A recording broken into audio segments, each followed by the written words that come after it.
En el vídeo de hoy te voy a explicar qué efectos va a provocar esta guerra en tu economía familiar y por qué ha explotado justo en estos momentos, y cómo se está protegiendo la gente de las subidas brutales que están teniendo los precios últimamente. Para comenzar, yo sé que es muy difícil conectar la idea de que un bombazo en el estrecho de Hormuz, situado a 5.600 kilómetros de Madrid, pueda provocar la subida de los tomates en el Mercadona que hay en tu barrio. Pero la relación que tiene es bien sencilla, y no es solo por el petróleo, que eso es lo más evidente. Lo que la mayoría no sabe es que entre el 30 y el 40% de los fertilizantes que se utilizan para los cultivos provienen de Qatar y de Arabia Saudí. Ten en cuenta que el estrecho de Hormuz es la puerta de salida del Golfo Pérsico. Si se cierra esa puerta, se convierte en un callejón sin salida. Ahora bien, si esos barcos cargados de fertilizantes no pueden llegar a Almería, el agricultor deberá comprarlo a otro productor cuyo precio sea más caro, o plantar menos tomates porque no tiene el suficiente fertilizante para cultivarlos. Pero a este problema se le suma el que ya todos conocéis, y es que por el estrecho de Hormuz sale el 20% del petróleo mundial. Si dejas de salir ese petróleo, el precio de la gasolina también sube, ya que mientras menos oferta, más se pagará por él. ¿Y qué quiere decir esto? Que al primer problema que tiene el agricultor de comprar el fertilizante más caro o de plantar menos cosechas, se le suma que el coste de llenar el depósito de su tractor para cultivar esos tomates le sale mucho más caro. Después de todo eso, se terminan por criar algunos tomates en Almería. Bien, ahora un camión debe recogerlos para llevárselos a Madrid y procesarlos. Ese procesamiento suele utilizar gas de Qatar, que también se ve afectado por el corte del estrecho y ha subido de precio. Pero es que luego, cuando ya se tiene el tomate preparado para la venta, llega a Mercadona, donde se prepara tu pedido para llevártelo a tu casa. Pero claro, el depósito del camión del Mercadona también cuesta más caro llenarlo, ya que ha subido el gasoil, así que el reparto de ese tomate también es más caro. Y los 200 euros que llevabas para llenar tu carro de la compra ahora no significan nada. Y los 30.000 que tienes ahorrado tras toda una vida trabajando, tampoco. Pues justo eso es lo que está provocando el cierre del estrecho de Hormuz. Y eso que todavía no ha caído ni un bombazo en medio de él. Así que a continuación te quiero explicar por qué Estados Unidos está metido en esta guerra y cómo te va a afectar a ti en los próximos 6 meses o incluso años. Además, te daré también la posibilidad de enviarte una clase gratuita explicándote cómo están protegiendo su dinero muchos españoles, para que no te afecten estas subidas de precios que vienen. Solo hay que estar suscrito al canal por aquí debajo y registrarse en el link de la descripción y te llega automáticamente. Partimos de la base de que todo el bloque asiático depende prácticamente del petróleo de Hormuz. Para entender este contexto, primero te voy a presentar el tablero de juego mundial. Vamos a imaginarnos que esto es un ajedrez donde cada uno va moviendo sus fichas para avanzar, pero también para joder al rival e intentar darle jaque mate. Hay 3 grandes bloques que producen casi la mitad del petróleo del mundo. Estados Unidos, con 13,8 millones de barriles por día, se los vende a sí mismo y los exporta a Europa tras la prohibición de comprar a Rusia cuando empezó la guerra de Ucrania. Rusia, que produce unos 10 millones de barriles por día y se los vende a China y a India porque Europa ya no puede. Y Arabia Saudí, que produce unos 11 millones de barriles por día y se los vende sobre todo a China, Japón y Corea del Sur. Ahora bien, ¿quién tiene la sartén por el mango en este juego? Si te fijas en el tablero de juego, Estados Unidos es el que no depende de otros países para conseguir el petróleo. Así que lo que está haciendo es mover sus fichas para poder hacer un jaque mate a China. Pero claro, esta también sabe jugar su partida. El objetivo de esta guerra es claro: el control de la energía mundial. Porque como hemos dicho anteriormente, la partida no solo va de cuánto avanzas tú, sino de cuánto puedes hacer retroceder a tus rivales. Hasta ahora Irán ha estado amenazando con bloquear el estrecho de Hormuz cada vez que se ponía la cosa fea, y eso le daba un poder de negociación brutal.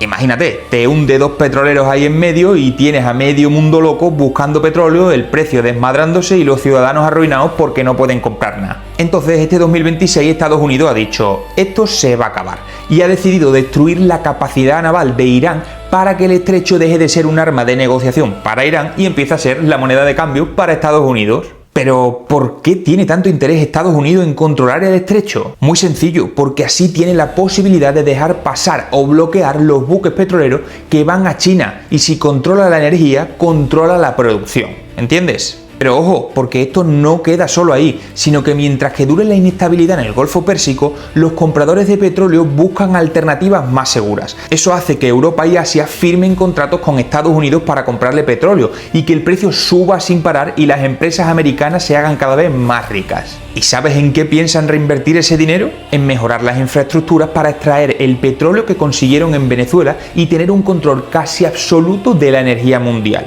controlando tanto la producción como las zonas de paso clave para China. Mira, ahora mismo Estados Unidos controla la mayoría de los estrechos estratégicos a nivel mundial. Tiene bases navales en Panamá, cuenta con bases en el estrecho de Gibraltar, ahí en Rota, para controlar quién entra y sale del Mediterráneo. También tiene bases antes de llegar al canal de Suez, que si se pone la cosa fea, pues solamente tiene que bloquear el paso ahí y todo el mundo tendrá que dar la vuelta por todo África. Y donde no tiene bases navales es en el estrecho de Malaca, que es donde pasa el petróleo que va a China. Pero como ahora consiga controlar la salida del petróleo de su principal vendedor en Hormuz, pues tiene el tablero de juego preparado. Increíble, ¿no? Y bueno, pues China lleva años trabajando en el oleoducto llamado Poder de Siberia, que evita pasar por Hormuz y pasa por Rusia y Pakistán, pero el 80% de su energía sigue llegando por barco.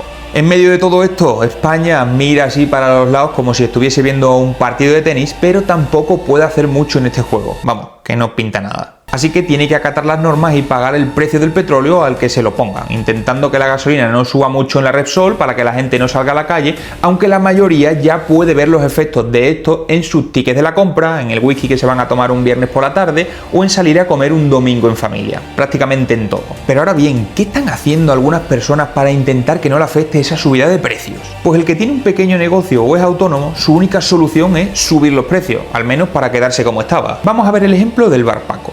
A Paco antes le traían los barriles de cerveza en un camión que en su ruta de reparto gastaba 200 euros, pero ahora con la subida del combustible cuesta 250. Así que el barril de cerveza se lo venden un poco más caro. Ahora Paco, en vez de ganar 30 céntimos de beneficio por cada cerveza, empieza a ganar 15 céntimos y dice, pues voy a subir el precio de la caña porque si no, no me queda margen para pagar a los empleados, la luz, los seguros y todo lo que hay que pagar. Así que la caña pasa de 1,85 a 2 euros directamente. Paco puede subir sus precios para no perder o ganar lo mismo que antes, pero llega un punto en el que no puede seguir subiendo, porque la caña cuando esté a 7 euros el consumidor ya no va a querer ir y pues la economía se enfría. Entonces Paco también tiene que buscar alternativas y ponerse a invertir. Paco piensa que con el tema de la guerra de Hormuz es muy buena idea invertir en petróleo, porque cree que seguirá subiendo.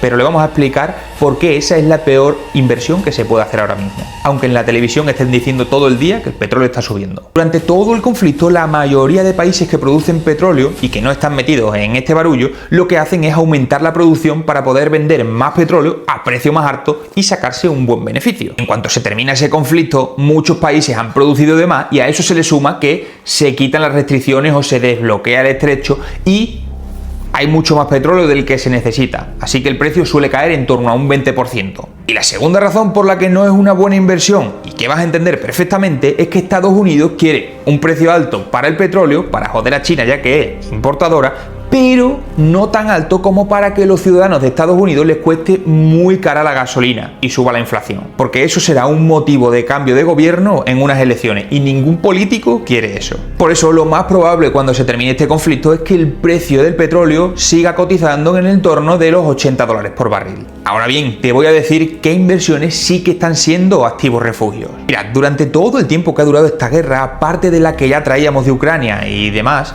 Estados Unidos ha consumido muchos de los misiles que tenía guardados. Para que os hagáis una idea, los misiles Patriot y los SM-3 que están lanzando en Irán cuesta fabricarlos entre 2 millones y 10 millones de dólares cada uno. Y como dato curioso, se han lanzado más de 850 misiles Tomahawk que cuestan 2 millones de dólares cada uno. Esos son 1.700 millones de dólares solo en estos misiles. ¿Y sabes cómo se llama la empresa que los fabrica? Raytheon. Y sus acciones han pasado de 70 a 198 dólares desde 2023. Pero como esta hay muchas otras empresas como Lockheed Martin, Northrop Grumman o la española Indra, dedicadas a temas de defensa y que le está yendo muy bien. Y es que estas empresas, a diferencia de las del petróleo, cuando se acabe la guerra tendrán que seguir produciendo misiles a máximo rendimiento para llenar los arsenales de nuevo, porque se están vaciando. Por no hablar de que estos conflictos generan miedo en el mundo y los países están aumentando su gasto en defensa y eso son más pedidos para estas empresas y más posibilidades de que sus acciones sigan subiendo. Ahora bien, hay otro activo con el que los inversores están protegiendo su dinero, y este no es tan evidente, pero te explico el sentido que tiene. Bitcoin ha recibido 1.320 millones de dólares de inversores desde que comenzó la guerra. Se encuentra en el entorno de los 69.000 dólares y su capitalización, es decir, todo el dinero que hay dentro de él, supera los 1,3 trillones de dólares. Durante esta guerra, grandes fondos de inversión como BlackRock han invertido muchos millones en este activo para protegerse de la inflación. BlackRock concretamente invirtió en un solo día 98 millones de dólares y cuenta con más de 50.000 millones de dólares metidos en este activo. Muchas otras empresas de Estados Unidos han comprado Bitcoin durante este conflicto y ojo, porque muchos particulares también. Pero, ¿qué están viendo ellos y por qué Bitcoin les parece una buena inversión? Primero, lo que todos están viendo es que esos 1.700 millones de dólares que se tendrán que pagar para reponer todos los misiles de los que hablábamos antes, ¿sabéis de dónde van a salir?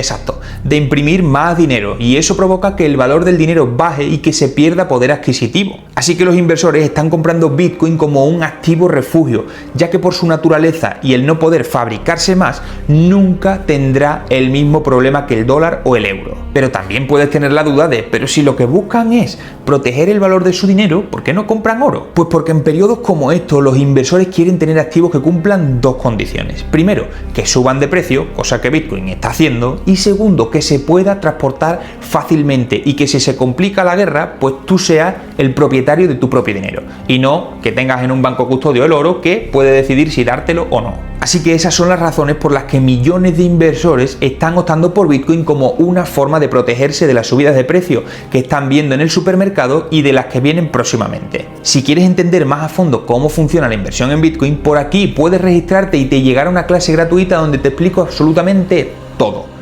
No te lo pierdas. Y suscríbete al canal si te gusta este tipo de contenido para saber si debemos seguir haciéndolo o no.